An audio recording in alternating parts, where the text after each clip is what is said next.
the appropriate thing to do. Ty Jerome steals the ball.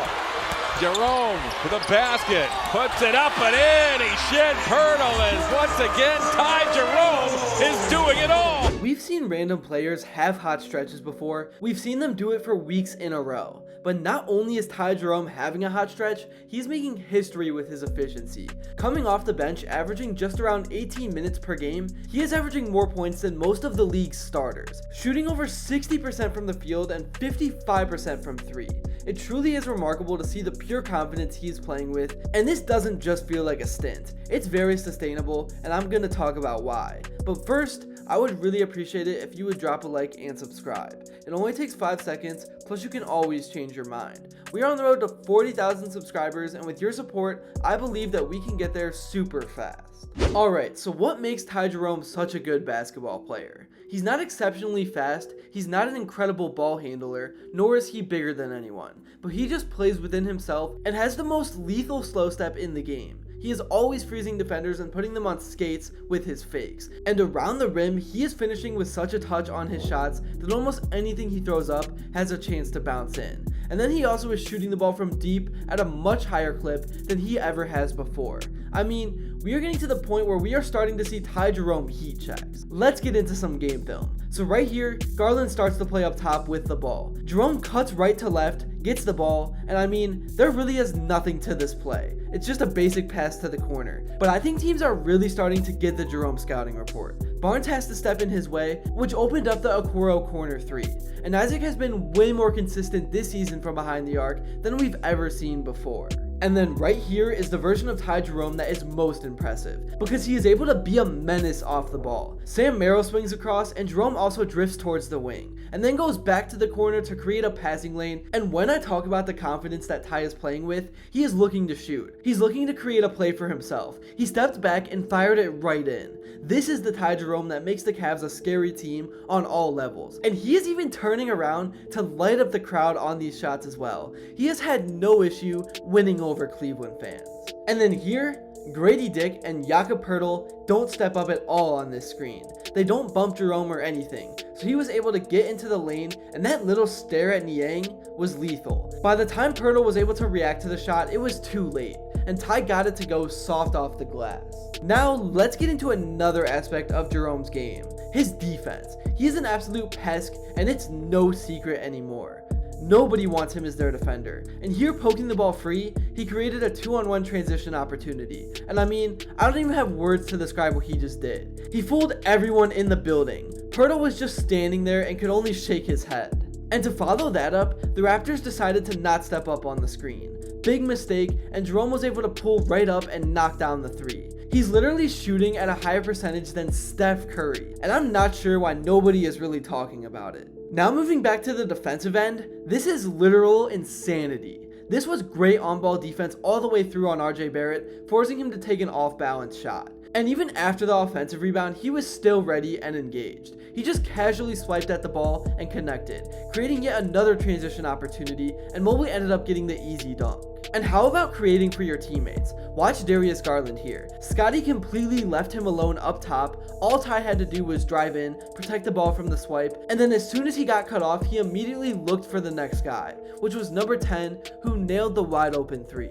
So yeah, Ty Jerome really is more than just a good story. He has completely transformed the depth of the Cleveland Cavaliers, and even with Karis LeVert out, he still has found a way to keep this bench unit afloat as one of the best in the league. And Atkinson really is starting to realize just how valuable of a player Ty Jerome really is, because almost every game now he is playing a ton of minutes alongside the starters. Since the moment he stepped in our gym in the beginning of September, he's been phenomenal, Kenny Atkinson said afterward. Like every day, I mean, Kobe Altman always jokes about it. MVP of August, September, October, I mean, he's in the zone. And it's phenomenal. We were all wondering when it's gonna start dipping. Like, okay, it's open gym, okay, it's training camp, okay, first 5 games. Now it's like, he just keeps going. It's real. He's just in an absolute zone right now, and it's beautiful to watch. To me, that really has been the thing with him. Yeah, he's playing out of his mind, but like, when is he gonna come back to reality? And that answer is, he's not. He's not just playing with confidence. he is seeing the results of his work ethic and the fundamental style he plays the game with. It truly is incredible, and with him and LeVert and some of the other streaky shooters coming off the bench together, the Cavs truly are deep, and they are a championship contender. I don't even want to count that loss to the Celtics. I know it was a loss, but I love the way that Cleveland battled despite being down all their wings and having to put the guards on Jason Tatum. I think with LeVert or Wade on the floor, the Cavs squeeze out that win. But yeah, back to Ty Jerome. Not only should he be in the race for 6th Man of the Year, but he seriously should be in some of the races for defensive awards as well early on in the season, because he has become the ultimate pass and disruptor. He's like a Matthew Dellavedova that is actually nice at basketball. Not to throw any shade at Delly. Maybe Ricky Rubio is a better way to describe it. Or maybe I shouldn't compare him to anyone at all. He's just Ty Jerome, a guy that any team would die to have on their roster. And he really may have been the missing piece, because he has taken so much of the stress off Donovan Mitchell and Darius Garland. Including Karras, there are now 4 ball handlers on the team that can run the offense. So whenever there is an injury, like there is right now to LeVert, the Cavs offense doesn't lose any firepower. They are still able to attack defenses like there is no tomorrow. So yeah, if you're not already on the Ty Jerome train, it's time to jump on before it's too late. And for the Cavs as a team, they are still making history game by game, even after losing the undefeated streak. They are playing some great basketball in all phases. I mean, we have pretty much made it to Thanksgiving, and they have lost 1 game. And in terms of what ultimately matters, the playoffs, they are game by game starting to make it clear that they can get that 1 seed. Everyone has broken out, the Twin Towers are unstoppable defensively, and the Cavs are a team that at this moment nobody wants to play. Here is what some of the guys had to say in their post-game interviews.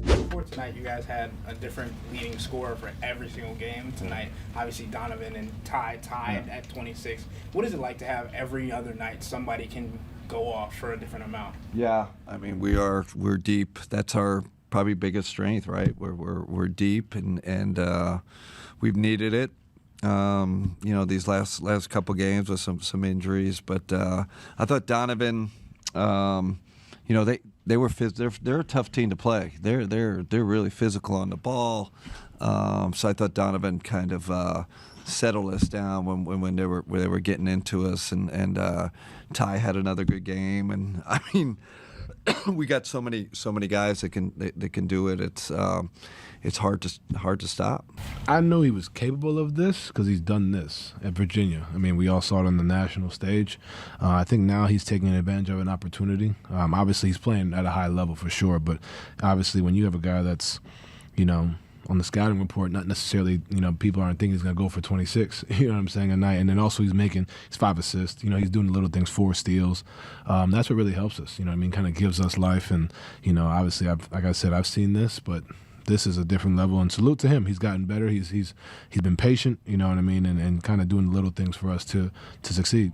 That's really all I got for this video. Thank you all so much if you made it to this point, and if you enjoyed and haven't yet, please be sure to drop a like and subscribe, because your support truly does mean the world. And also, let me know what you have personally thought about this Cavs hot start, because I know it's incredible, but I think you guys might have some takeaways that I didn't mention. And also, let me know what you would like to see next, and until then, I will see you all later.